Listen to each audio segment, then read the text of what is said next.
They're trying to pull it all back in.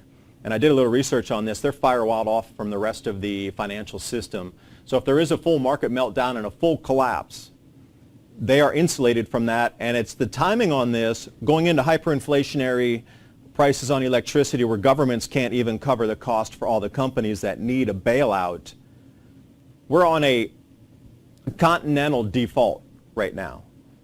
And the Vatican, with perfect timing, says bring all the gold and silver back to the Vatican and all monies need to return in the same month this is happening.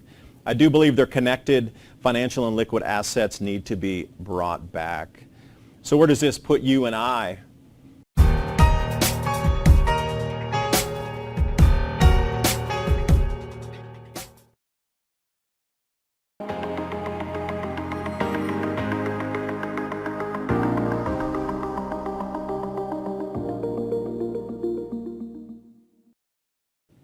And welcome back to Patriot TV, uncensored. I'm your host, David Dubine, creator of the Adapt 2030 channel, also right here on Patriot.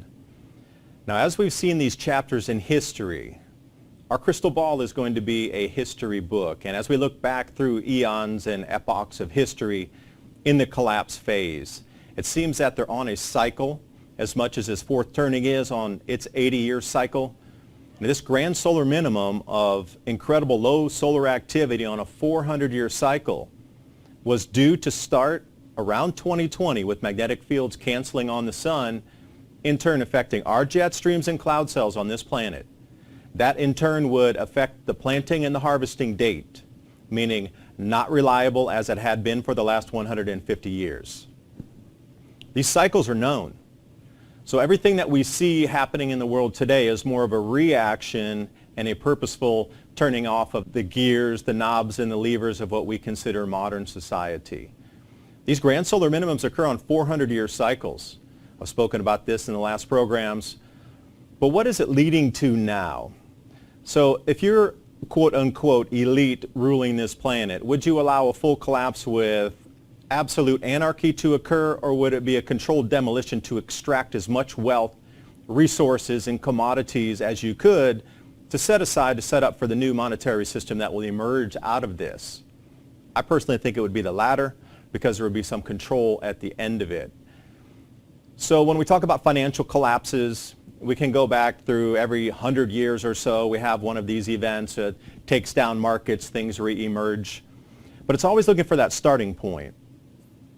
And the subprime collapse of 2008 and 9 with the risky mortgages, it was centered in the United States and it took down the world financial system. And then we had this quantitative easing emerge out of that to try to bring the markets back up and restart for the last sputter of an engine running out of petrol that gets that last little burst of fuel before it completely turns off. I believe we're at that point again right now. I'm going to try to explain today why I think this time it's going to be centered in Europe and not the United States.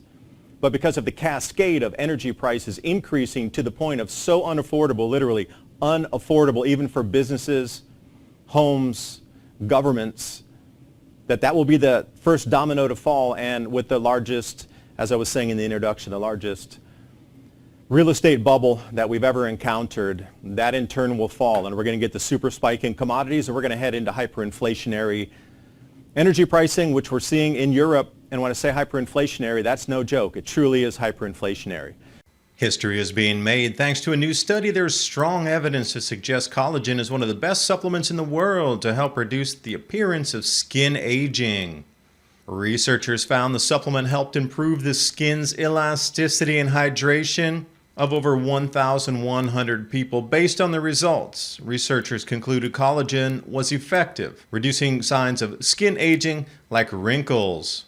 That's why I've been using one of the best collagen powders on the market, containing 5 critically important types of collagen your skin needs to help rejuvenate its elasticity. Unlock your secret to healthy aging with this collagen powder. Health with Adapt 2030 is notorious for selling out, and as the making of this video, back in stock. Take 51% off your order, free shipping, 60-day money-back guarantee. healthwithadapt2030.com. Click on that link in the description box below. And now on with the video. So today's episode, it was more this electricity forward market, gambling on the derivatives, which we've seen was part of the cascade fault in the subprime mortgages. The derivatives, spent out debt pushing through other markets and nobody knows who owns anything. It's just a large gambling arena. Well, commodities, real estate, bundled mortgages, you could resell that as an insurance premium. Well, what we're looking at here is the same exact thing that's happening in Europe in the way of electricity pricing and how electricity is bought and sold on the markets. Now, just to even start to frame this so you have some idea of what's happening, France is ready for controlled blackouts through the entire winter here. And even today they had another problem at one of their nuclear plants, which is going to cut production further, and they're not sure exactly when this will come back online. And Macron's saying, oh, the end of your prosperity is here, brace for having less and less. And you've seen these stories emerge over the last couple of weeks. And I do like this one point here. All these 5G towers running and all this new tech, how much electricity is that absorbing out of taking away from the homes, the businesses, and the enterprises that would continue our supply chains and allow us to continue with our lives as normal? There's going to have to be some push and pull here. There's no way we can ever transition to a fully electric economy if at today's usage we can't even keep the lights on in homes. Factories are closing, businesses are shuttering, and they want to bring us out to an entirely new, all renewable market here. Additionally, they're expecting blackouts through the communication system in France because they don't have enough power to keep the towers running. They're hoping on the battery backup that will last anywhere from 12 to 36 hours as they go through these rolling blackouts to keep communications and cellular communications up and running in France today, right now in 2022.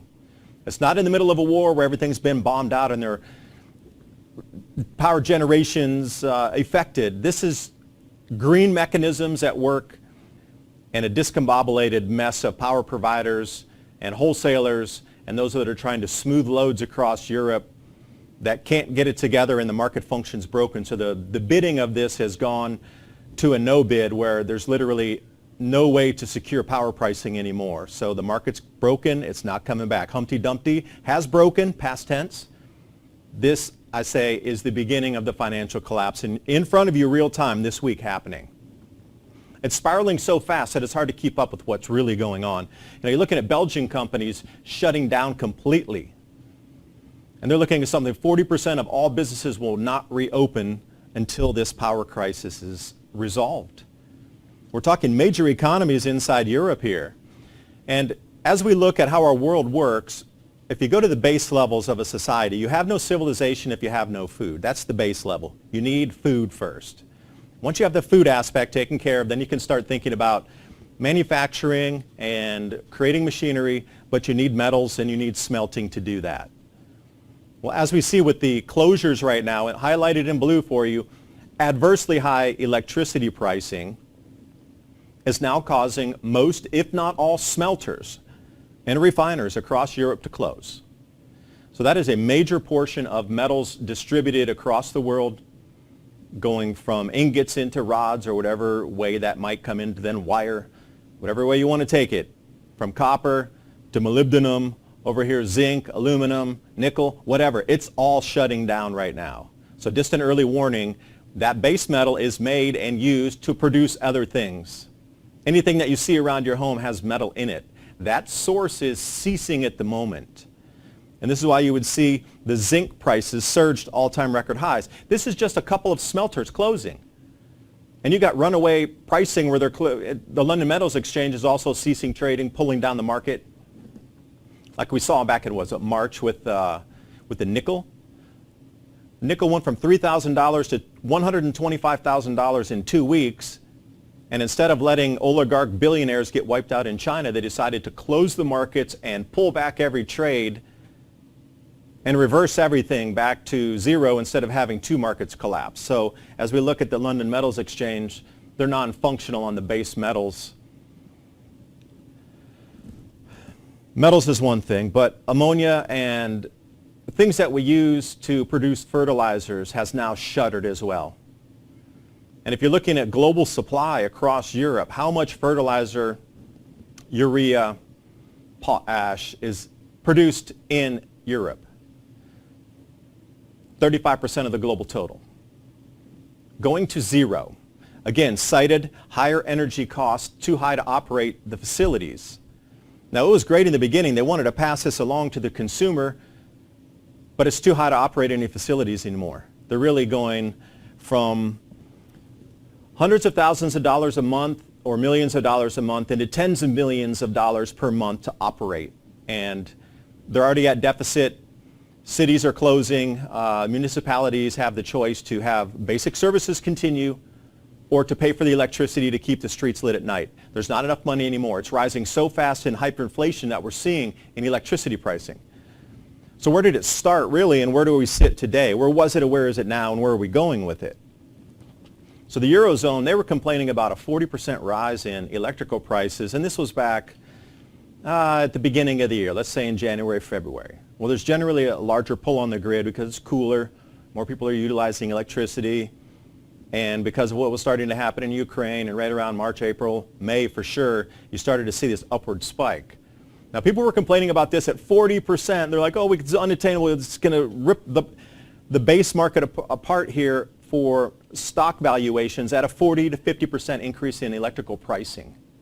They were quibbling about 50% increases, saying how much damage it would do.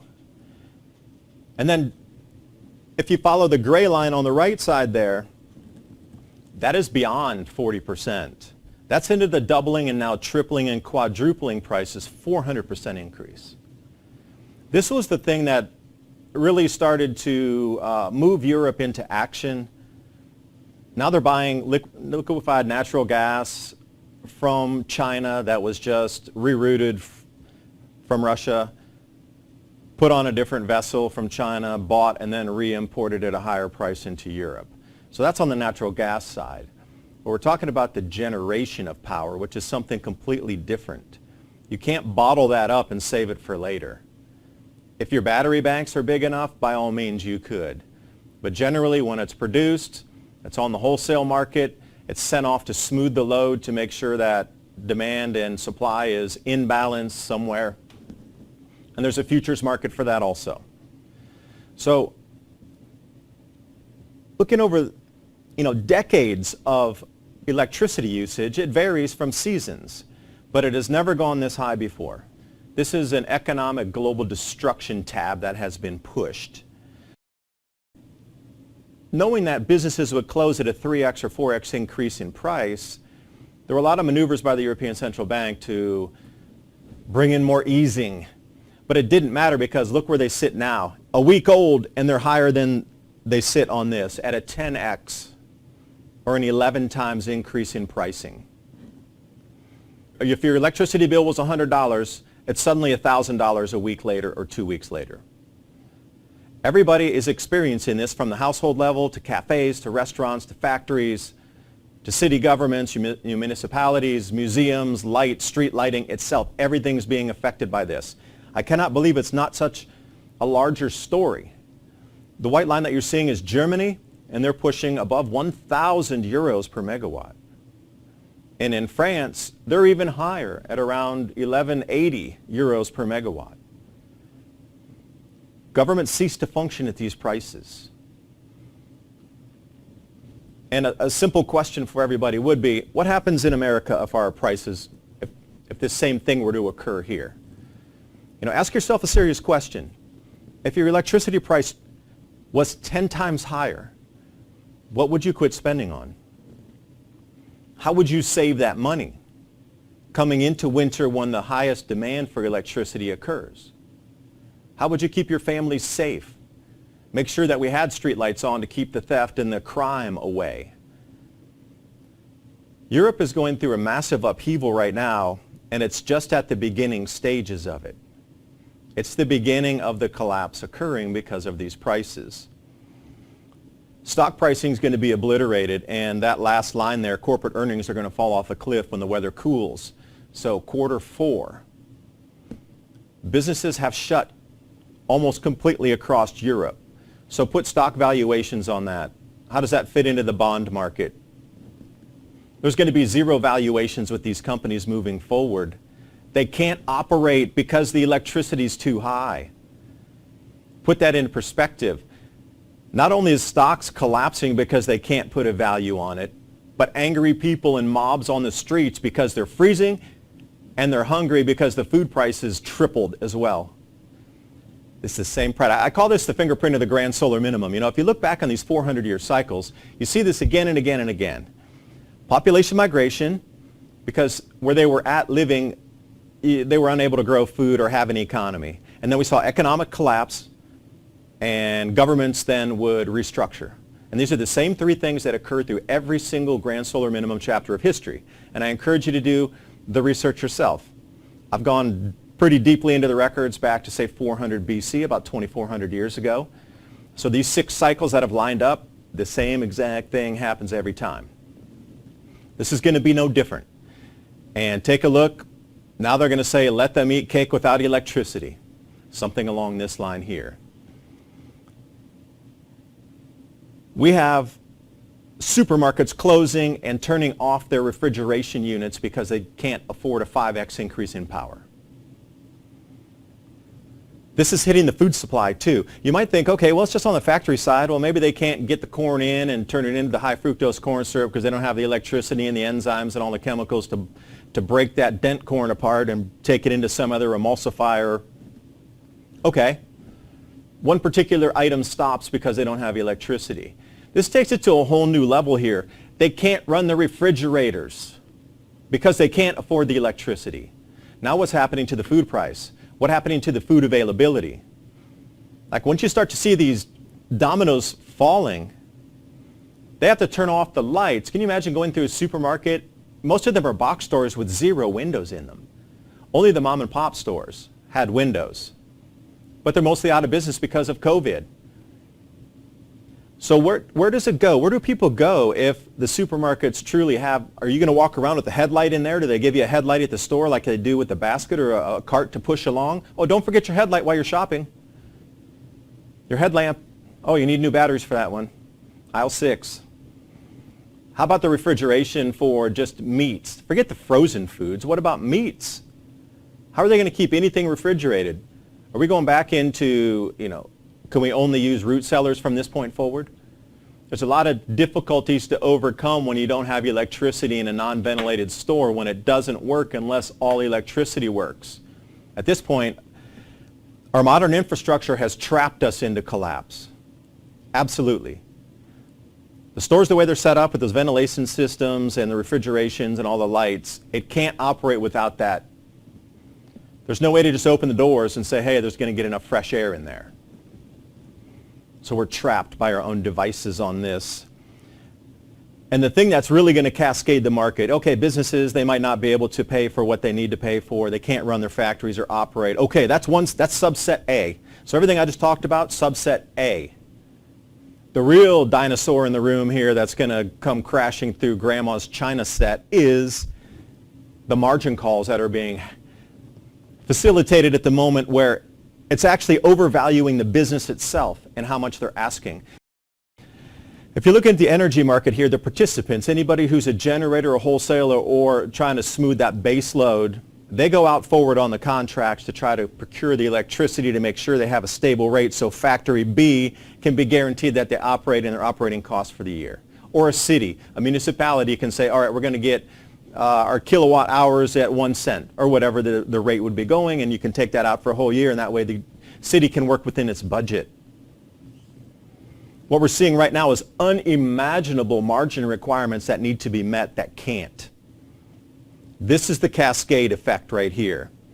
The large margin calls on the derivatives, the same problem we had that cascaded the market from the subprime crisis, is here now in the electrical market. Its ugly head is reared again. The phoenix of destruction has risen from the financial ashes. They're asking for $11-12 billion to cover on margin calls for single companies to operate in the electrical space. Their prices are running away too quickly, and financial institutions are afraid of getting caught if the prices crash just as quickly as they've risen. So they're asking for massive, unbelievable requirements, and the commodities markets and the futures markets and also the derivative trade. These companies can't afford that. So now they're stuck between two rocks and two hard places. They fell through and the feet were split in two rocks off of a cliff somewhere. They can't operate because it's too expensive, but now they can't cover to even buy the electricity because the margin requirements are more than the valuation of some of their companies. So now they're asking for emergency bailouts here, all over the place. And the mishmash of electrical trading within the EU bloc here, so each one of these, keep this in mind, each one that you see of the EEX or the PXE, MEBEL, some of the NASDAQ overlays here, they're all operating independently as their own bid on the electrical prices, but they also are operating independently with their own derivatives market, their own futures market, and then they're trying to sandwich this together as a whole. This is complicated at best when it works perfectly. Now try to integrate all of these failing markets and governments asking to cover. We're really getting up to gross domestic product national values of what these derivatives traders and futures markets are asking to cover. We're talking nation-state valuations to cover this. It's unattainable at the moment. It's not doable, in my personal opinion. The bailouts are currently happening. They're asking governments, that $11 billion you gave us that we covered for last week, we need $9 billion more this week to cover again, because it's up to 18x in Germany and some power providers. Which, the Vatican Bank at the same time here, this is spooky for me, the Vatican Bank is recalling all liquid assets that have to be back under control of the Vatican by the 30th of September. All gold, all silver, all jewelry, artwork, and anything that is in a fiat state needs to be liquidated. Stocks, bonds, they need it in a liquid fiat fashion to bring it back in, and they're going to trade it in. I would say they're probably going to buy gold with that money after they sell their stock portfolios or whatever they're holding on the equities. They're trying to pull it all back in. And I did a little research on this. They're firewalled off from the rest of the financial system. So if there is a full market meltdown and a full collapse, they are insulated from that. And it's the timing on this going into hyperinflationary prices on electricity where governments can't even cover the cost for all the companies that need a bailout. We're on a continental default right now. And the Vatican, with perfect timing, says bring all the gold and silver back to the Vatican and all monies need to return. In the same month this is happening. I do believe they're connected. Financial and liquid assets need to be brought back. So where does this put you and I? I'll talk about that as we come back from the break. How can we protect ourselves? And then what are we looking for in terms of food pricing, electrical pricing, and a way to keep you and your family safe as we move through these winter months? So please join me for the second half of Mini Ice Age Conversations.